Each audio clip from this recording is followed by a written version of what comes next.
Hi, I'm Jerry Firkenstead, and I'm with Hermes Web. And I invented this little toy called Hermes Web, and you may wonder, well, what is it? How does it work?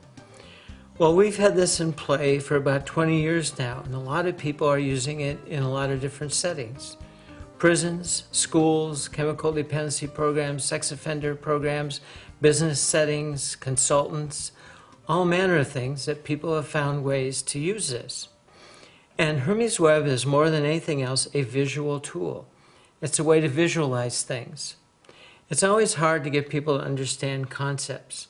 And sometimes that's because they need to see it. They need to have a way to relate to it. It needs to be more physical in a way. So to go back to the basics, it's like, this is Hermes Web. You open it up and you have all these different parts. If we're talking about a human being, we'd say we all have parts, some of which we admit to, recognize, some which we don't like, we don't talk about them very often, some of which we're not aware of at all, and some which we go out of our way to hide from ourselves and other people. But regardless of how many parts there are and what we're doing with them, there's always a place in us where they all connect.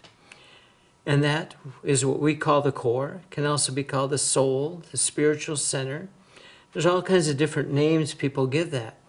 And that place in a human being is where your mind, your cognition, your physiology, your physical body, your emotions, your memories, all those things come together in that place. That's what makes it the core, the soul.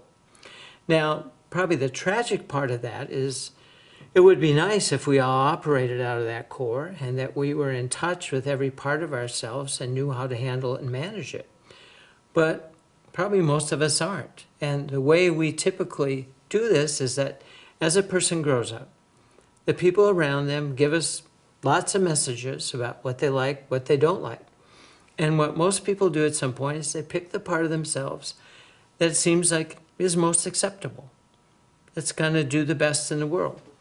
And at that point, they install a barrier. And that barrier slips over that part that they've chosen to represent them. In psychology, that's often referred to as the ego. And the area down below here, where everything connects and all the other parts are, we talk about as the core. Sometimes it's conscious and unconscious. That's another way to speak about it.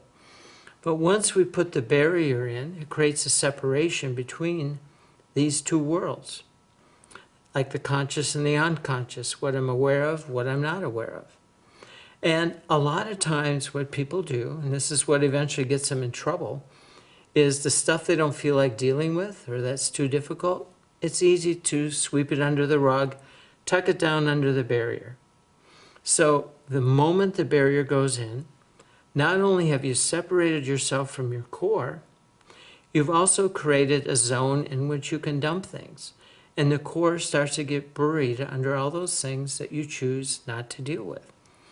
Now, at some point in your life, you might say, I want to get back in touch with my spiritual center. Well, then you have some work to do because your spiritual center, your core, your soul is buried under all this stuff. It's on the other side of this barrier, and you might not even recognize it if it walked up to you on the street because you haven't seen it for so long. But you take something like AA and just look at the steps in AA. The first step says the part up on top thinks it knows what's going on, but in reality, it's lost track with what's going on.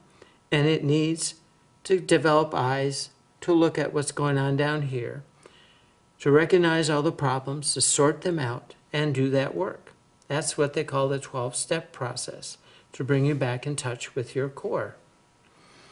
Now, when people don't do this work and completely lose track of it, it's not that everything on this side is negative, because this is your core soul. So there can be some really basic needs that get cut off also. And sometimes those needs, combined with whatever negative stuff you throw down here, which could be anger, vengeance, trauma of various kinds, sometimes build up to a crescendo. And if this part up here continues to say, I don't see it, I don't want to see it, I don't want to deal with it, I don't like it, there can come that difficult moment when what's down below flips up. And when this flips up, the values that we have implanted here, because of the barrier, don't operate here. And also because of the barrier and stuffing all that stuff down here, we have a lot of negativity down here. So when this flips up, this part down here that needs something, wants something, goes for it, and it's often polluted by these other kind of negative emotions, which can make that action, that pursuit of something, much more volatile or mean or angry or any number of things. And typically, once this is flipped up, depending on how much conscience we have, how much sort of self-awareness we have, how much paranoia we have, this part flips up, it starts doing its thing, we suddenly go, oh my God, I can't do that, or we hear a noise and we get scared, or we get what we want and we're done, and then this flips back. And once this flips back, this part here likes to look around and go, did anybody see that? If nobody saw it, it didn't happen. And then you're back to that state where this is the only reality there is, and we ignore this.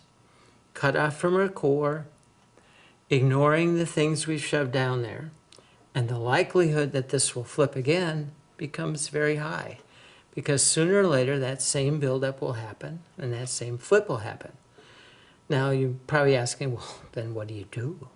What's the solution to that? Well, the solution is about building a relationship with what's down here, like the 12-step example I gave you. Step 1, is this part willing to look at what's down here and take on the job of sorting it all out and addressing it? If not, then that cycle will probably repeat itself. If you're willing to do that work and deal with this buildup and deal with these things you've ignored and pushed away, then you'll start to build a healthy relationship between these parts of yourself.